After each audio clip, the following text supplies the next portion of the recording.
Welcome to my channel Education and Masti. So today we are going to start with another second English poem, that is Unfolding Bird. You might have heard or not heard about this poem because it is not quite famous, and its author also we are not knowing much. Many of you might be knowing about this Japanese poet, but now today I am going to tell you about this poet. So this poet, this picture you can see, is Naoshi Kuriyama, who has written this poem Unfolding Bird.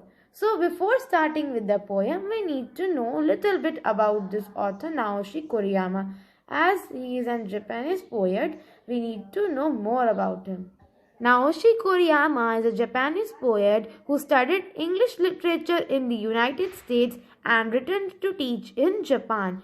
So he is a Japanese poet who already studied in English literature in the United States, and then he returned to Japan to teach English. He began to write poems while he was away from home and went on to publish 9 collections in English, besides 3 translated from Japanese. He has recently published a collection entirely in Japanese. So he wrote poems as he was away from his home and published his 9 collections in English. And some 3 about from the 9 collections, 3 he translated into Japanese. He also recently published the collection which is entirely in Japanese only. So this poem compares the flowering of a water lily to the process of understanding a poem. So this is a poem, English poem, this which he have written. So this is about how this poem is, you see. So it is about he is comparing the flowering of a water lily to the process of understanding a poem. It is a simple poem but rich in meaning. So this poem can be short and simple for you, but it has a deeper meaning. It has a lots and lots of deeper meaning in it. So what it is compared in this poem is the flowering of a water lily. How a water lily is flowered and to the process of understanding a poem. So the flowering of a water lily has steps. So what is common between this both is that the understanding. For understanding a poem also we have to read it thousand times, not 1,000 times. We have to read it 10 times, 30 times, 4 times. Many times we have to read this. That's when then we can understand a poem, because understanding a poem is very much difficult. So common in this is steps. Various steps we have to follow to understand a poem as well as to the growth of a water lily. So that only is explained in this poem. So now let's understand this poem which has a deeper meaning inside it. First I will read this poem, then I will make you understand this poem. So, one is amazed by a water lily unfolding with each passing day, taking on a richer color and new dimensions. One is not amazed at a first glance by a poem which is as tight-closed as a tiny bird.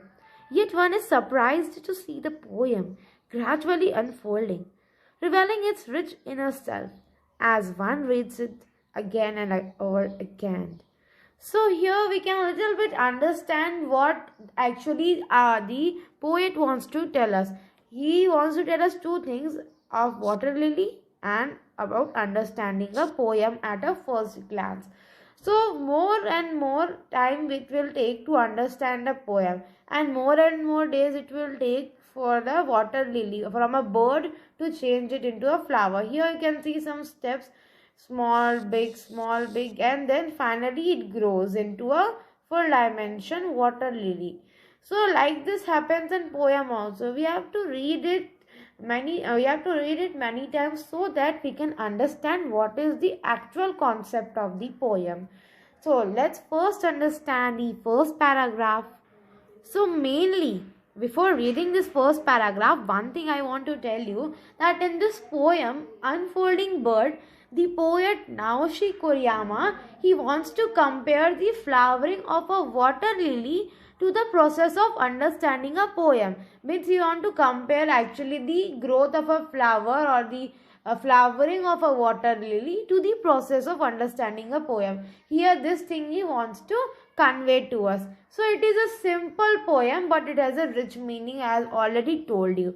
So let's look at the first paragraph. One is amazed by a water lily unfolding with each passing day, taking on a richer color and new dimensions.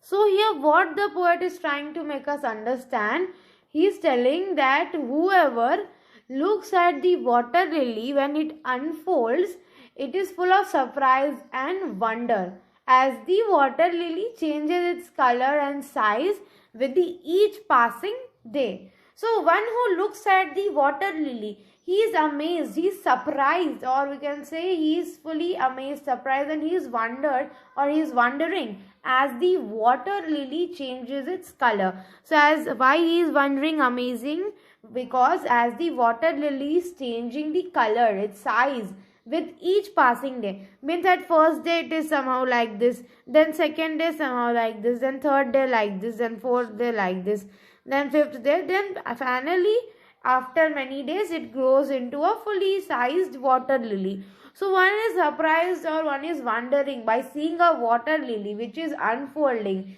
means which is growing bigger, which is changing its color, which is changing in size with each passing day. It is taking new dimensions, it is becoming richer in color, means the color is becoming more darker, new dimensions. So what is this dimension? So dimension means proportions or size.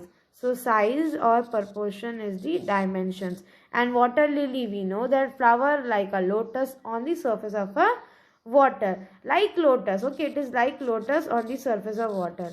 Like lotus on surface of water. You might be knowing about water lily, you might have heard or you might have seen also. So first paragraph we have understood. Now let's move to the second paragraph. One is not amazed at a first glance by a poem which is as tight closed as a tiny bird. So here comparing the water lily with the poem, what the poet is trying to say that a poem slowly reveals or gradually or slowly reveals its inner meaning. Okay, a poem slowly and gradually reveals its inner meaning when we read it multiple times. Okay, at one glance we cannot understand what is the meaning of the poem. What we are seeing here, that one is not amazed at a first glance by a poem, means at a first glance when you will look at any poem or this poem only, you will not be amazed, you will not be surprised, because you will not understand. Which is as tight closed as a tiny bird, means like a tiny bird. When we see a tiny bird which is being shaped like that, we are not knowing what is inside this or how big it will go and how it is or how tight closed. So about its tight close, it's comparing with a poem, that if we will see bird also, we will not be so much amazed, but when we will see the flower, we will be very much amazed. Like that only here also it is telling that when we will see the poem at one glance, we will not be amazed by that. But when we will read the poem multiple times, or when we will try to understand its inner or deeper meaning, then we will understand it. So both it is comparing. Then let's move to the third paragraph. Yet one is surprised to see the poem gradually unfolding, revealing its rich inner self as one reads it again and over again. So what is this third paragraph trying to convey us? That one becomes surprised when they understand the deeper meaning of the poem, which is expressed as gradually unfolding. When a person understands its deep inner meaning, then one is surprised as they are able to understand its inner meaning, which is revealing its rich inner self as one reads it again and over again. So if we will read a poem multiple times, then only we will understand it. We will understand its rich inner meaning, and also we will see that the poem is gradually unfolding, means moving up, means moving, and we are able to understand. Unfolding means like we are folded one item, okay, like I folded a cloth, then after folding it I have unfolded it means now I have folded and kept a cloth in the wardrobe, then I have opened it to wear, then when I will wear, I will unfold it and wear. Like that only it is talking about the poem. Unfolding is the same as what I told. So gradually the poem is coming out, means I am able to understand the poem, its rich inner meaning. At the first time or in the beginning, we will not be able to understand the poet actually, okay, what the poet actually is trying to convey to us. Here, what Naoshi Koriyama is trying to convey to us, at one glance, if we will see this poem, we are never going to understand until and unless we read it multiple times. Okay, but as soon as when we will understand or we will grasp the real meaning of the poem, it is much easier for us to understand the poem, and we will be much surprised as after seeing a flower. Okay, when we are seeing a bird of water lily, we will not be that much surprised that it does not, we do not know how it happens to be bigger. But like that only in a poem also, at first glance we will not understand its deeper meaning. Okay, we will not be amazed. But when we will read the poem multiple times and get its real meaning, its rich deeper meaning inside that, then we will be understand, and then we will be feeling more amazed. And like that only in the case of flower, when it grows, then only we get a good view of it. We are amazed by a water lily which is unfolding with each passing day, like that only. So this is a poem. In short, what I want to say is that the poet Naoshi Kuriyama is trying to compare the flowering of a water lily to the process of understanding a poem or any poem. So it is having a simple meaning. A poem has a simple meaning, or not it has a simple poem, but its meaning is rich. We will understand it. Meaning is not that much difficult. It is easy if we understand or if we read it multiple times, like that only. And if we read it, we will definitely understand its meaning, and we will be surprised. At first glance, we will never understand it until and unless we read it multiple times. As the unfolding or the flowering of a water lily, he compares to the process of understanding a poem. So I hope now you have understood this poem, which is written by Naoshi Kuriyama, who is a Japanese poet. So one thing we need to know is that he is a Japanese poet. So this Japanese poet, I already explained you about him, what his lifestyle was. He went to USA to study English literature, then returned back to Japan for teaching English. So now I hope you have understood this poem and known about the poet Naoshi Kuriyama. So I hope you have understood this poem. Thanks for watching this video. If you understood this poem, please like my video and subscribe to this channel for getting more amazing videos and sometimes facts videos. Also, I am teaching chemistry, mathematics and geography, and this time I am starting English poems also. So stay tuned with my channel, subscribe to my channel, click the bell icon for the latest update, share with all your friends and family. So take care, bye bye, thanks for watching.